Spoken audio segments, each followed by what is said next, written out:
Hi, my name is Ruta and you're watching 100 days of wonderful hair days, hair diary, which is also my mood diary.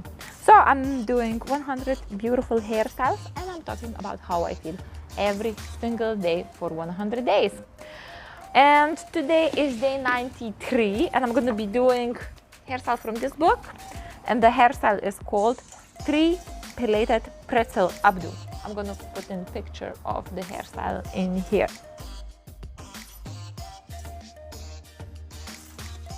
Plaited Pretzel Updo is easy thing to do. Actually, I chosen it because I didn't want to do anything too difficult, even if it can actually look really nice if you decorate it with flowers or with things like that. So to start off, we just kind of brush our hair so it doesn't have any knots. And if you have comb that could be used to separate your hair in 3 equal sections, that would be great, because what we're gonna do, we're gonna take our hair, we're gonna divide it in 3 sections, and we're gonna create 3 plaits, and we're gonna create pretzels from each of those little plaits. So I'm gonna do it like this. Since I didn't take my comb, I'm gonna roll it with the semi hair parting, semi precise. So from my back now, it's gonna look like this. Operator, may I have your attention, please? Yeah. From the back, I'm gonna be now separating my hair. So I have some hair bands here already ready. And it's gonna look like this. So I'm separating my hair like this, and I'm just using my hands. You can use comb if you want. And you can have 3 nice sections, and if you can make them kind of equal, that would be great. Because if the sections are equal, you're gonna have equal plaits or almost equal plaits. If the sections are not very equal, some sections might, some of the plaits will be probably a bit thicker than the others, and also the buns that you're gonna do might look not exactly proportionate. Anyways, so we start with the one that you can see the best, which is this one here.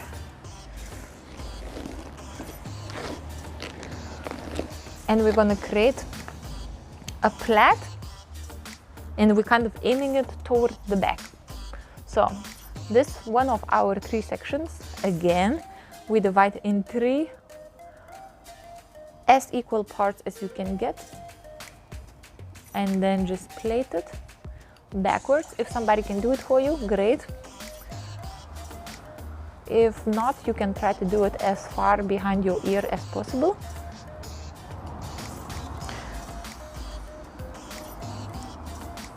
Because difficulties that you get are like this. For example, if you have next section, you can actually get some hair entangled in your original plait.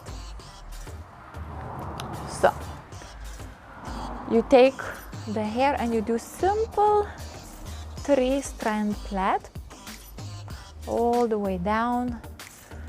No special techniques, no Dutch plaiting, no French plaiting, just simple 3-strand plait.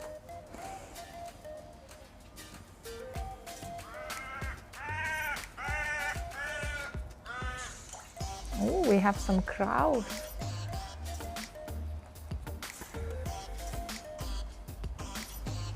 And we plait it all the way down up until there is no hair to plait. One of my sections was shorter than the others, so that's as far as I can go. And I'm gonna be using this hairband for this. And I'm securing it right at the end where the last strand fallen a bit short with the rest. Okay, now we do exactly the same with the middle section. So I'm just gonna kind of brush through slightly, and I'm just gonna check if they are approximately the same thickness, those 2 sections here. Okay.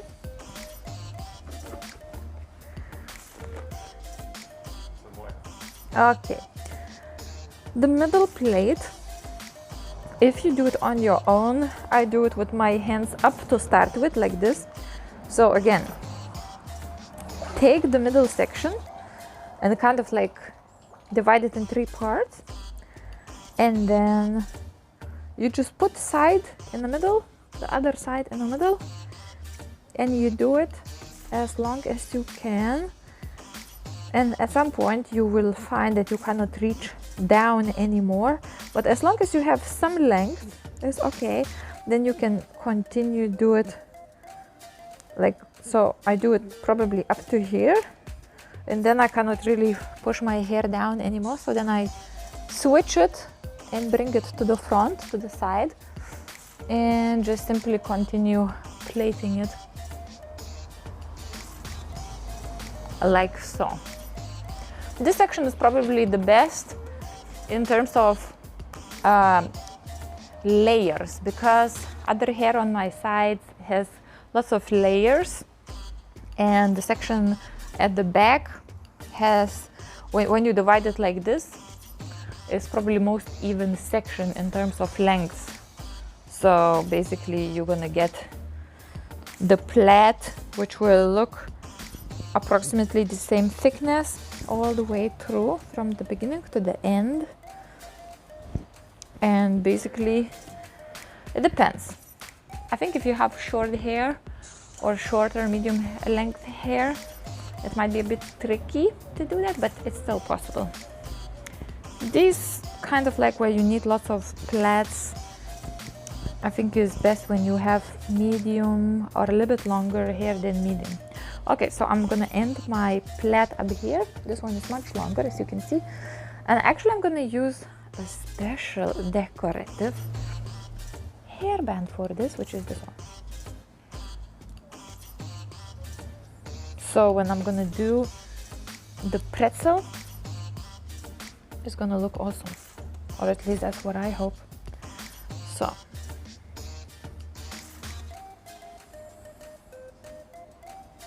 pretzel preparation for the pretzel.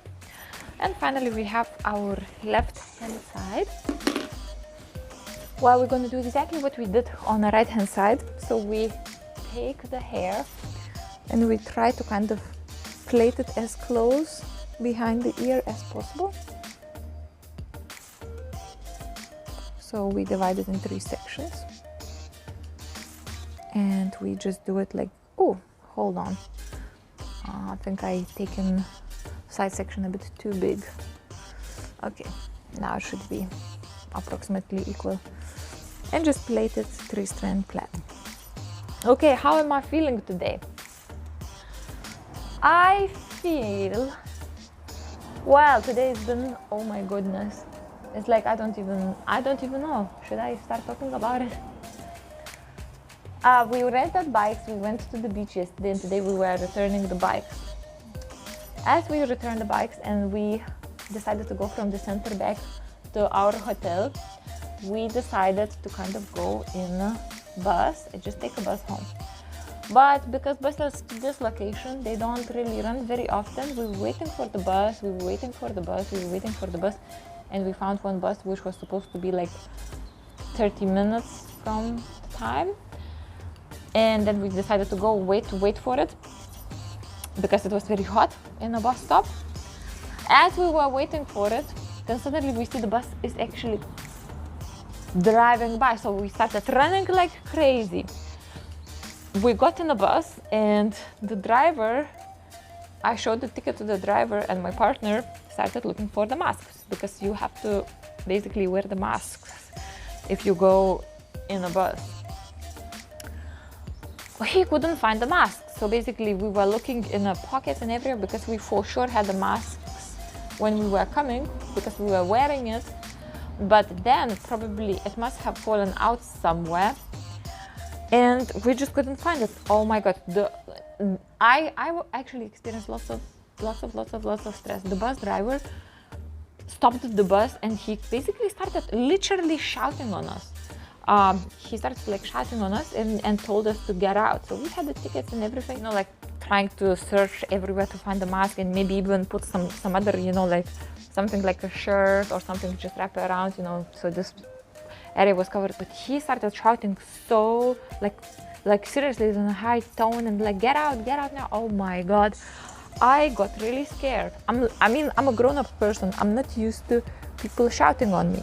Okay, now I'm doing, just to getting back to my hairstyle, I'm just kind of flattening these 3 hair plaits a little bit, flattening up by pulling sides on all of them. I'm gonna do for all 3 of them. Continue with the story. He shouted so bad that oh my god, it felt like, I don't know, something is gonna happen, you know. He almost opened the door and almost got out himself from his cabin, like starting to shouting. And all of this only took, I don't know, a few seconds, not even a minute, half a minute maybe. And then obviously we got out, and then I was so stressed. I was so scared. I was so stressed. I felt like I was keeping this kind of stress tension inside of me. And then I started crying. You know, when you have something like really, really stressful and you need to release it. So I started crying. I cried and I was like, okay. After that, I started to feel anger. You know, when you feel like, first of all, your reaction to stress and your reaction in releasing stress. Some people get angry. I cry because for me, first is like, I don't know what to do. I just need to let out that emotion. So after that, I started to feel angry. You know, nobody really has right to shout on anybody. I mean, not even in school. Generally, people don't really have right to shout on each other. So how come this person from strange country to another, you know, like another strange person is kind of doing this? It's just in my mind is incomprehensible. How could this be kind of like acceptable? How can you treat other people like that? So you can, you know, say, okay, please leave, but you don't need to start screaming, you know. It was horrible, really.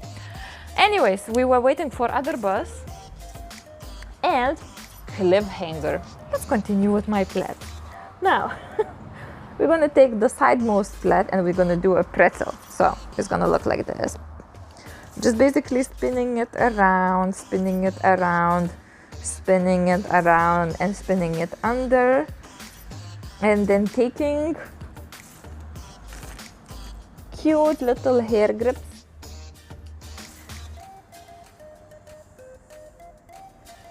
and using them to secure the little pretzel bun in place. So I'm securing it from the bottom and from the top, like this. And now I'm gonna do the same with the middle one.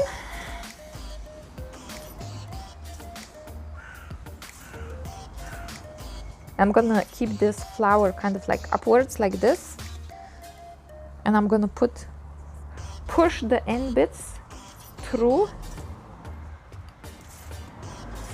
and I'm gonna secure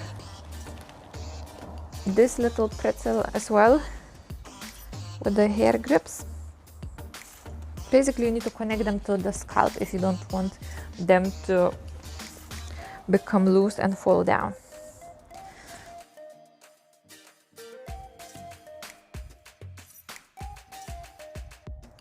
Okay, let's fix this pretzel. So, okay, this pretzel has not been... That's what happens when you don't connect it very well to your scalp. Basically, I thought I connected it to my scalp, but I probably connected it to another plate, and then it just kind of fallen down. Pretzel failure. More pretzel failures. I'm gonna take this.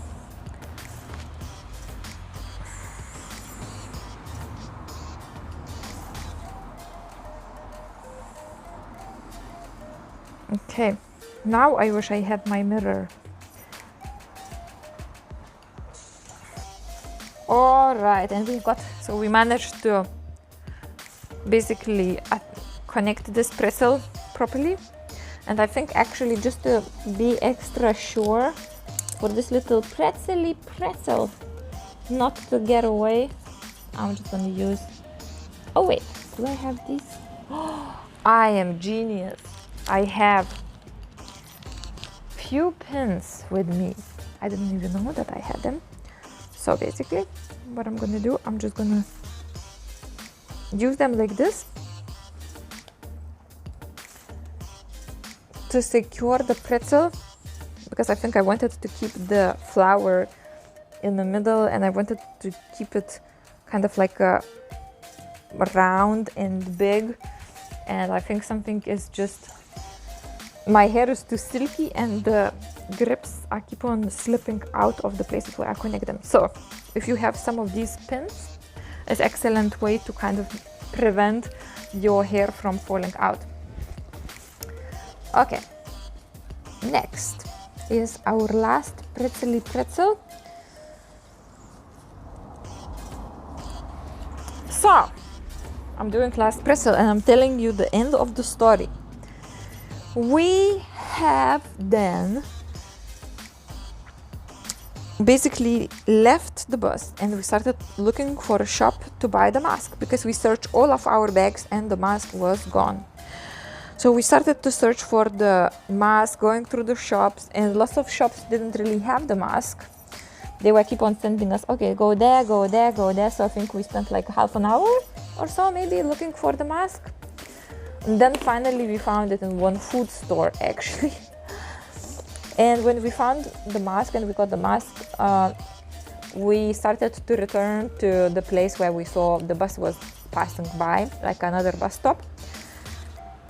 And we checked how much time we had, and we then saw a beautiful park, and we decided to go to that park and just to stay there for 10 minutes because waiting time was 20 minutes. As we went to the park, and then it was time to go, nearly time to go, and I needed desperately to go to the toilet. Oh my God, the feeling when you need to go to the toilet and you don't have one is just like the worst. And when the time was, so we spent some time in the park, of course didn't find no toilet. We decided, okay, we need to prepare our tickets. Now we bought a mask, so we're gonna get all ready, you know, and gonna be like properly 100% appropriate going in a bus. I started looking through my handbag. I found my phone because mobile tickets is in my phone. And I started looking for my partner's mobile. Guess what? We searched everywhere. The phone was not there. And then we realized that, oh my God, we must have left the phone in a bus through that commotion, because we were so, well, at least I was so scared when I needed to get out. It was like, get out now, get out of the bus. That type of shouting. I think, and we both realized that probably that's when we were like, okay, rushing really to get out, and we left the phone there. So then we realized we don't have the phone with us. Okay, I had some euros, so we knew that it's going to be enough money to get back home. However, I started calling the phone. I thought, okay, maybe somebody's going to answer, and maybe whoever picked up the phone will somehow return it to us. Somebody answers first of all in a foreign language, and then after that somebody started speaking English, but they couldn't hear what I was saying. My partner was really stressed because up until that point we didn't really understand that we lost one phone. But then we decided, you know what, let's just go back to the hotel and then handle this thing, because I was trying to call again and again, and then after that first initial conversation nobody was picking up the phone. So then we got we got to the bus, and guess what, we got in the same bus, and my partner went to pay for the ticket and they say, is that your phone? Apparently somebody passed down the phone for the bus that was returning, and we got our phone back, and somehow they recognized us. So all well that ends well, apart from lots of trauma that comes up. But apart from that, all is well. So I feel like it's been lots of stress, it's been lots of emotions, it's been ups and downs. But at the end of the day, it's the last day of holiday. I'm in the swimming pool. So, the moral of the story, guys, sometimes universe puts you in a situation, puts you through the situation, you lose things again, and then you lose more things, you go through the range of emotion, and then you get all the things back, and then after that, the stress is cancelled, and you value the last day of your holiday that you have, and all is well, because no damage was done at the end of the day. So I wish you to also have a wonderful day. I wish you to have whatever stresses you have. I hope they're gonna all end up well for you. And thank you for watching. Thank you for witnessing my journey. And I will see you tomorrow. Bye.